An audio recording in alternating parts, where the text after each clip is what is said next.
आज सकाळी झोपेतून उठताच सकाळी पार्थला थोडासा ताप आला होता, त्यामुळे आम्ही हॉस्पिटलला गेलो होतो त्याला. आज सकाळी झोपेतून उठताच सकाळी पार्थला थोडासा ताप आला होता, त्यामुळे आम्ही हॉस्पिटलला गेलो होतो त्याला. आज सकाळी झोपेतून उठताच सकाळी पार्थला थोडासा ताप आला होता, त्यामुळे आम्ही हॉस्पिटलला गेलो होतो त्याला. तेथून आल्यावर त्याला औषध दिले आणि त्यानंतर थोड्याच वेळामध्ये त्याचा ताप थोडा कमी झाला. तेथून आल्यावर त्याला औषध दिले आणि त्यानंतर थोड्याच वेळामध्ये त्याचा ताप थोडा कमी झाला. तेथून आल्यावर त्याला औषध दिले आणि त्यानंतर थोड्याच वेळामध्ये त्याचा ताप थोडा कमी झाला. प्रांशूला सांभाळत राहिलेली कामे आवरून घेतली आणि दोघांसाठी सुद्धा पापड भाजून घेतला.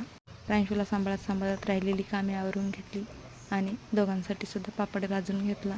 प्रांशूला सांभाळत राहिलेली कामे आवरून घेतली आणि दोघांसाठी सुद्धा पापड भाजून घेतला. जेणेकरून थोडीफार तोंडाला चव येईल. जेणेकरून थोडीफार तोंडाला चव येईल. जेणेकरून थोडीफार तोंडाला चव येईल. असंही त्याला काही खायची इच्छा होत नव्हती, त्यामुळे त्याच्यासाठी पापड भाजला आणि असंही त्याला काही खायची इच्छा होत नव्हती, त्यामुळे त्याच्यासाठी पापड भाजला आणि असंही त्याला काही खायची इच्छा होत नव्हती, त्यामुळे त्याच्यासाठी